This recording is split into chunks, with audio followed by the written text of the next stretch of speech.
Bien, on a vu ce qui se passait quand on avait un sous-espace vectoriel. Maintenant, qu'est-ce qui se passe quand on en a deux? Eh bien, on peut les associer et créer ce qu'on appelle des opérations sur les sous-espaces vectoriels. Par opération, je veux parler d'opération interne. À deux sous-espaces vectoriels, on associe un troisième sous-espace vectoriel. Eh bien, on a exactement deux opérations. Euh, L'intersection, voilà, bon, qui n'est plus à présenter, c'est l'ensemble des éléments U de E tel que U est à la fois dans F et dans G. Mais il y a aussi quelque chose de nouveau qui n'était pas dans la théorie des ensembles, évidemment, c'est F plus G. C'est l'ensemble des U qui se décompose en V plus W avec V dans F et W dans G. Bon, alors, pourquoi ces opérations vont-elles par deux, comme dit Françoise Hardy, dans la rue, deux par deux? Parce que, toujours pareil, vous avez compris, c'est la dualité. Vous avez deux approches, toujours.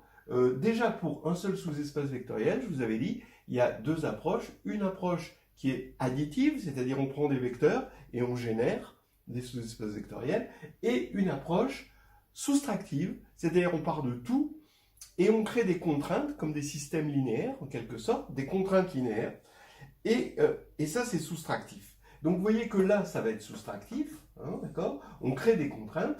Par exemple, si lui, f est défini par un système linéaire et g défini par un système linéaire, ben f inter g, ça va être défini par les deux systèmes linéaires, d'accord? C'est l'intersection des deux. Et puis, vous avez la partie positive, la partie additive, c'est f plus g, c'est-à-dire que si f est engendré par un système de générateurs et g engendré par un système de générateurs, alors f plus g est engendré par réunion des deux systèmes de générateurs. Voilà, et ça, c'est cette dualité qui est omniprésente dans les sous-espaces, dans les espaces vectoriels en général.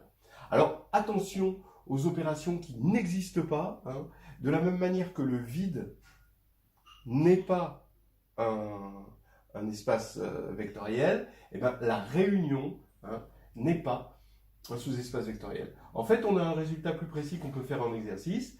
F union G est un sous-espace vectoriel si et seulement si F est inclus dans G ou G est inclus dans F. C'est-à-dire, dans ce cas-là, F union G, eh ben, c'est G dans le premier cas ou F dans l'autre.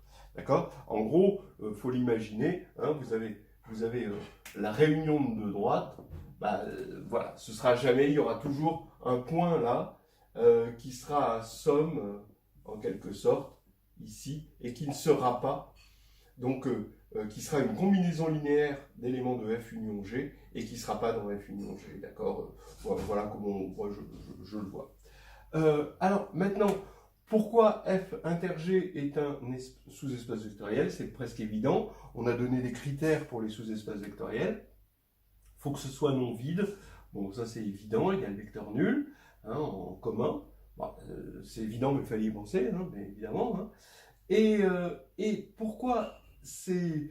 Parce que par exemple, pour les sous-espaces affines, ça ne va pas être le cas. L'intersection, parce qu'il n'y a pas de vecteur nul dans le monde de l'affine. D'accord? Et f plus g, et puis que c'est stable par combinaison linéaire. Ça c'est évident aussi, puisque chacun des sous-espaces est stable par combinaison linéaire. F plus g, pareil, c'est non vide, parce que ça contient 0 plus 0, ça c'est un peu plus facile, et ça contient f déjà, et g, qui sont eux-mêmes non vides, mais c'est stable par combinaison linéaire.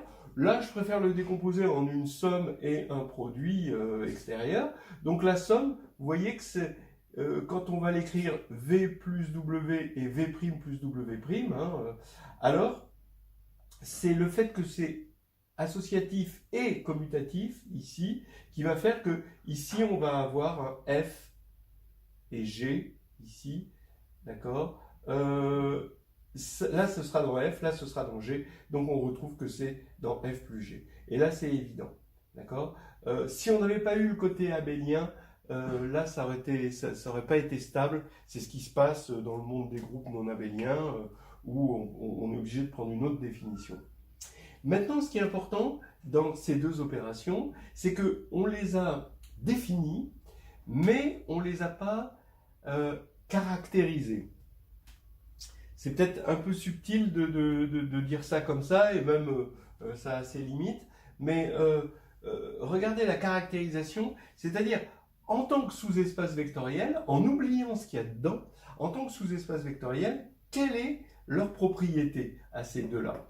Eh bien, regardez, si on prend un sous-espace vectoriel A de F et que A est aussi un sous-espace vectoriel de G, alors A est forcément un sous-espace vectoriel de F inter G. Et là, si F est un sous-espace vectoriel de B et G un sous-espace vectoriel de B, eh bien, F plus G est un sous-espace vectoriel de B plus B. Mais ça, c'est quelque chose d'amusant, c'est que quand vous prenez deux sous-espaces vectoriels, comme c'est stable par combinaison linéaire, eh ben, B plus B, c'est égal à B. Et ouais, il n'y a pas d'erreur, hein, d'accord?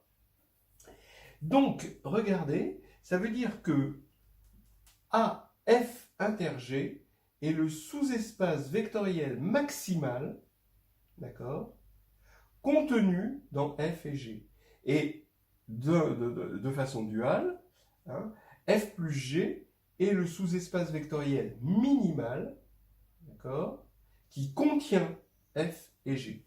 Alors ça peut vous faire penser, évidemment, en arithmétique, là à ce qu'on appelle le PGCD, d'accord, donc qui est l'élément le plus grand diviseur commun, et ça fait penser au PPCM, c'est-à-dire que c'est le plus petit commun multiple, hein, d'accord? C'est toujours des questions de relations d'ordre. Voilà la présentation de ces deux opérations. Maintenant, tout de suite, on va voir on se dit, bon, on a un instrument de mesure, c'est la dimension, et ben, on va regarder tout de suite la mesure de ces deux espaces qu'on a créés, et il y a une très belle formule, très belle, très symétrique, qui s'appelle la formule de Grassmann, qu'on va voir tout de suite. Voilà, alors on a la formule de Grassmann. Regardez cette formule, c'est que la dimension de F plus G plus la dimension de F inter G, c'est la dimension de F plus la dimension de G. Ça va être utile, on verra ensuite pourquoi. Mais d'abord, on va regarder une petite preuve de ça. Et la première idée de la preuve, ce serait que ça fait tellement penser à la première formule de Kriebel, d'accord, que le cardinal, quand on a des ensembles, A et B, le cardinal de A union, des sous-ensembles, on va dire, d'un ensemble, que le cardinal de A union B, plus le cardinal de A inter B, c'est le cardinal de A, plus le cardinal de B, hein, d'accord? C'est-à-dire que quand on ajoute le cardinal de A et le cardinal de B, c'est le cardinal de A union B, sauf qu'on a ajouté deux fois le cardinal de A inter B, et donc il faut le rajouter une fois de plus, parce qu'il est déjà là-dedans, mais il faut le rajouter une fois de plus pour compenser. Donc cette formule qui est claire, hein, qui donne ensuite, qui se généralise dans ce qu'on appelle la formule du Kriebel, fait penser à la formule de Grassmann, et on va se baser là-dessus. C'est-à-dire que maintenant, les ensembles vont être les bases des différents partenaires là, que l'on a ici. On va partir d'une base de F inter G. On part du plus petit. F inter G, on va dire que il existe donc une base, on est tout en dimension finie, hein, E1 jusqu'à EK. C'est-à-dire que la dimension de F inter G, c'est K. Maintenant, comme F inter G est une base et est inclus dans F, eh ben, je complète cette base-là, d'après le théorème de la base incomplète, en une base de F. Donc là, vous voyez une base de f avec la dimension de grand F, c'est petit r. Maintenant, je fais pareil pour G, c'est-à-dire que je pars de f inter G qui est inclus dans G et je le complète en une base de G. Là, ici, la dimension de G, c'est petit s. Et ce que je veux, donc ici, vous voyez ce que j'ai fait, hein, je suis parti de là, et j'ai fait de la base incomplète là, et de la base incomplète là. D'accord? Et maintenant, je veux montrer que, ici, la réunion des deux bases, en quelque sorte, c'est une base de f plus g. Si j'arrive à montrer que c'est une base de f plus g, alors, ben, comme la dimension c'est le cardinal d'une base, et qu'on a au niveau ensembliste ceci, ben, on a exactement cette formule-là. D'accord? Vous pouvez le compter, hein, si vous voulez, vous avez... ici, vous comptez combien il y en a, hein, il y en a R plus, donc ici vous en avez R, ici vous en avez S moins R, S moins K, pardon, et donc vous en avez R plus S moins K, donc la dimension ici, c'est bien R plus S et moins K, d'accord? Voilà. Alors, comment on montre que c'est une base? Faites attention quand même. La première chose, on a envie de dire libre et générateur, mais il y a une petite chose quand même à penser avant, c'est que on est bien dans f plus g, c'est-à-dire que tous ces éléments sont dans f plus g, parce que sinon, ça ne serait pas... Voilà, quoi. Bon, c'est tout bête, mais bon, c'est juste comme ça. Alors maintenant, pourquoi c'est générateur? Ah, pourquoi c'est générateur? Parce que si on prend un élément de f plus g, il faut montrer que il se décompose dans cette famille. Alors, ben oui, parce qu'il se décompose dans f plus comme somme d'un élément de f et d'un élément de g, que l'élément de f va se décomposer là-dedans, et que l'élément de g va se décomposer là-dedans. Donc, globalement, ça va bien se décomposer dans la réunion des deux. C'est déjà quelque chose, hein, qu'on peut dire, et qui est très général, d'accord? Ça, on l'utilisera assez souvent, et c'est très naturel, c'est que quand on prend la réunion d'une famille génératrice de f et d'une famille génératrice de g, on a toujours une famille génératrice de f plus g. D'accord? En revanche, on n'a pas forcément la même chose pour libre. Si vous pensez en termes de dualité, c'est pas mal parce que vous pouvez trouver quelque chose de dual. Si on prend une partie libre de f et une partie libre de g, alors en prenant l'intersection des deux familles, on a toujours, quitte à ce que ce soit l'ensemble vide, hein, une famille libre de f inter g. Hein, toujours, c'est très fécond, hein, ces histoires de dualité pour une pensée systématique. Alors maintenant, la liberté.